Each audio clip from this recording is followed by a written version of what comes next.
Hello, families. This last portion before the closure is about work habits, which is a really big deal for us fifth grade teachers.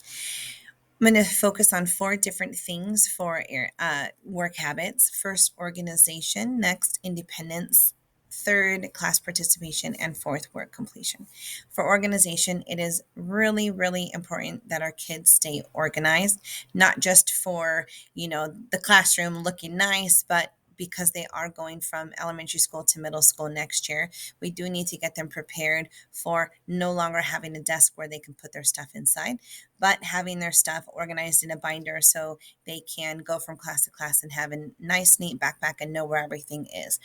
We have all created binders for the kids that they have different tabs. So there is a place for everything. There should not be loose papers in the kids' desks. There shouldn't be, they shouldn't be losing things. Their desk should look nice and neat. It should be easy to find all of the materials that they need. The second thing we need to focus on is independence. This is a really big deal for us going from fifth grade to sixth grade, which is always in our the teacher's forefront of their mind. But independence is vital. We need kids to be problem solvers. We need them to know what they're supposed to be doing, looking at the directions that may be written on the board, listening to the directions that have been spoken, even just looking around and seeing what their classmates are doing if they don't know what to do. Um, knowing where they should also be. I know it seems silly, but they should know when their specials are, when their intervention time is, and stuff like that. Just releasing that responsibility from the teacher and putting it onto the children.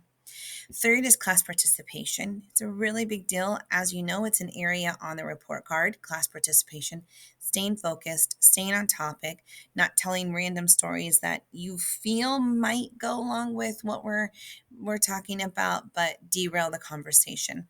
Making sure that you're listening to your teammates, making that eye contact, not speaking when other people are speaking, giving them a chance.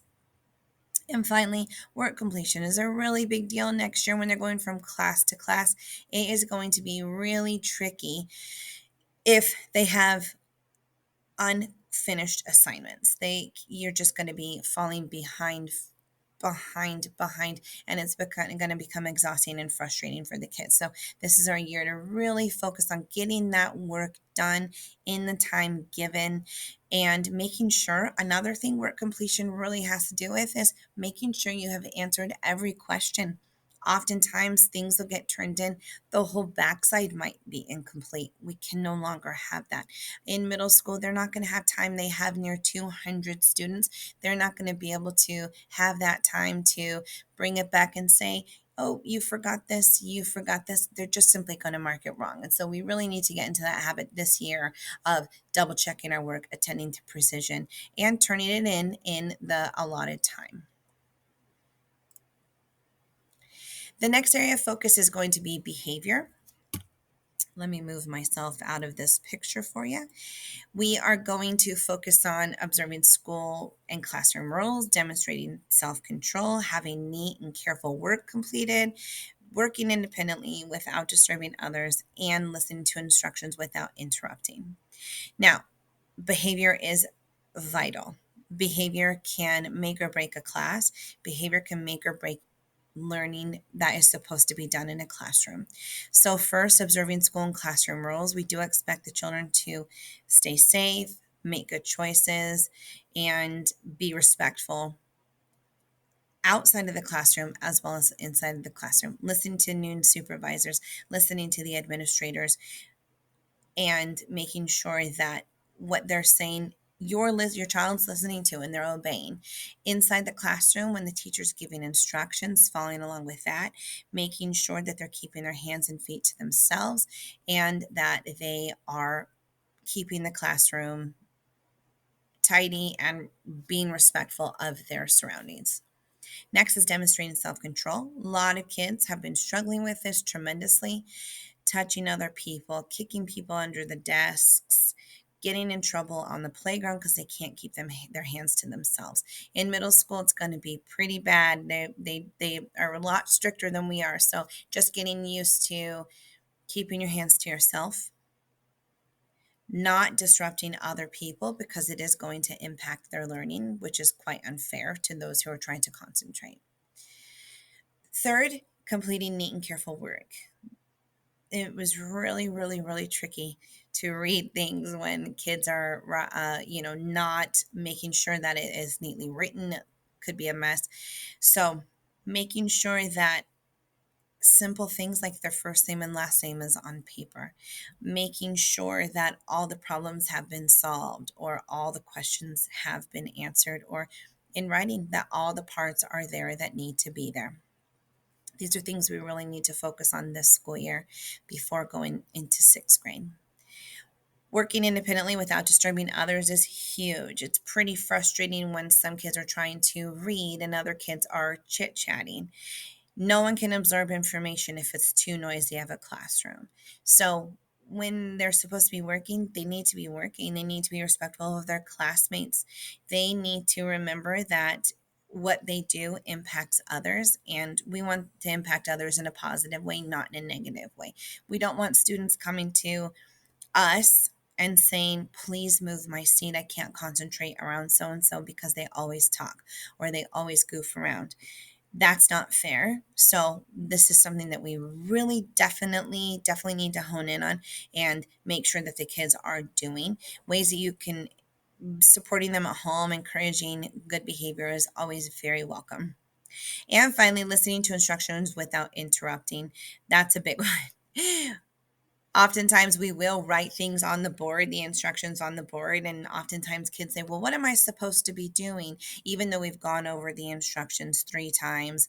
Ask their name, ask what are we supposed to do first? What are we supposed to do next? And then they're not even paying attention. They don't even know.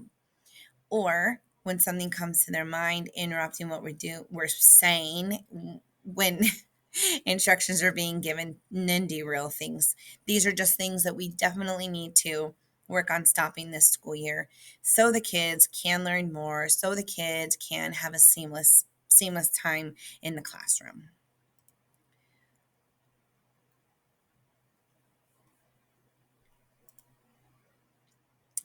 Each class had their students fill out this self assessment form. On one side, sorry, this is a bit blurry, but on one side, the children filled it out. They are going to rate themselves on participation, on organization, on work completion, and overall effort. They're going to rate themselves on their behavior with these scores E, S, N, or U.